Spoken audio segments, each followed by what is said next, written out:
Howdy, this is Ranger. Today we're checking out Disney's Hollywood Studios. We'll see all of the Star Wars attractions as well as review the major thrill rides here.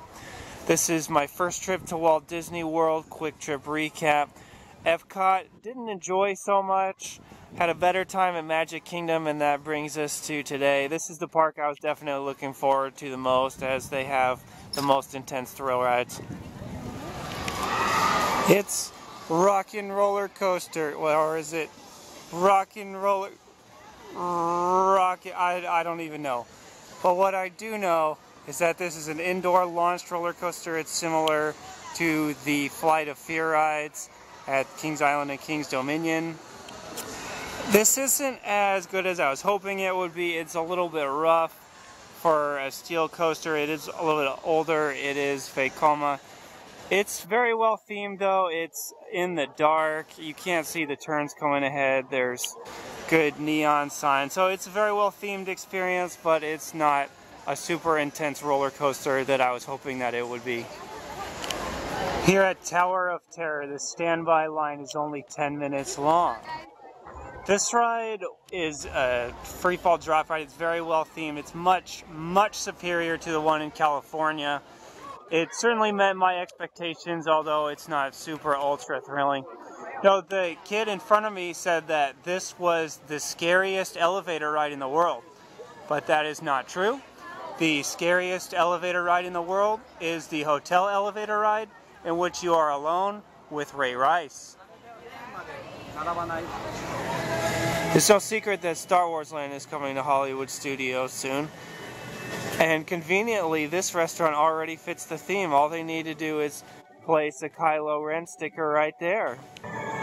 Once Star Wars Land opens, you can say, "I wanted to resist the urge to buy food at Hollywood Studios, but I fell victim to the power of the dark side." You were the chosen one! Star Tours, the adventure continues.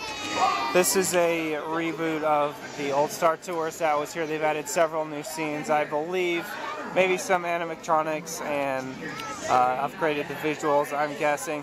I have a love-hate relationship with this ride. It's an older, not very impressive simulator ride, but it's great for Star Wars fans because they get to fly through many of the impressive scenes throughout the films. I got some Jakku, some Naboo, and also the asteroid field with Boba Fett. So I like the Star Wars nostalgic part of it, but the ride itself isn't a very impressive ride. Star Wars, Path of the Jedi. This is a 10-minute recap of all of the Star Wars movies to date, including Episode 7. They were probably trying to make a movie that both appealed to the hardcore Star Wars fans as well as introduce people to the series who have not seen any of the movies. I don't think it really did a very good job of either one, though. It was too advanced for someone who's never seen any of the movies, and yet it was, we've already seen this 1,000 times for all of the hardcore Star Wars fans. In preparation for Star Wars Land, Hollywood Studios has set up the Star Wars Launch Bay. Given that it's pouring rain, I think this would be a great time to check that out. Here you have your wait times to see Kylo Ren and Chewbacca. There's also a 10-minute film that you can watch at the beginning. There's two pretty cool open areas. One has stormtroopers, the other has these Jawas, and these guys just sort of hang out. They run up and they talk to people. Well, they don't talk to people, but they come up, they take pictures with people, as you can see here. So you don't have to wait in line to do this, so it's a pretty cool experience.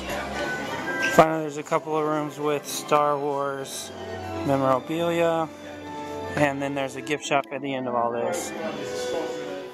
This is my Star Wars t-shirt I was wearing. I got quite a few compliments for it.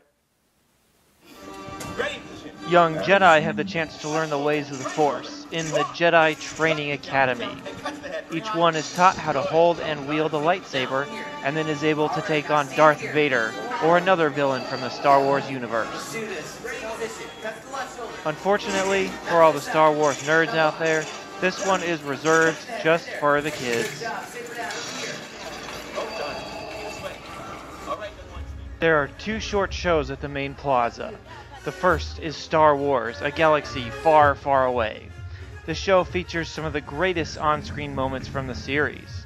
It also gives fans the opportunity to meet some of their favorite characters, including C-3PO and R2-D2, Chewbacca, Darth Maul, You can run, but you can't hide. and Boba Fett. You are here under the authority of me. The other presentation is the March of the First Order. Guests are given an up-close and personal encounter with stormtroopers. The Star Wars experience closes with the Galactic Spectacular Fireworks Show.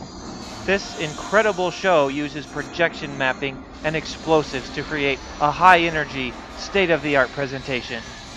This was the most impressive Disney show I have ever seen.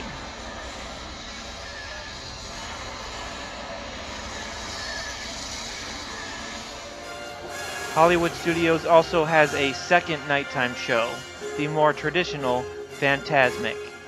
I thoroughly enjoyed this show for its grand scale and ability to entertain using many different methods. That's all for Hollywood Studios. Go ahead and hit that subscribe button and I'll see you in my next video.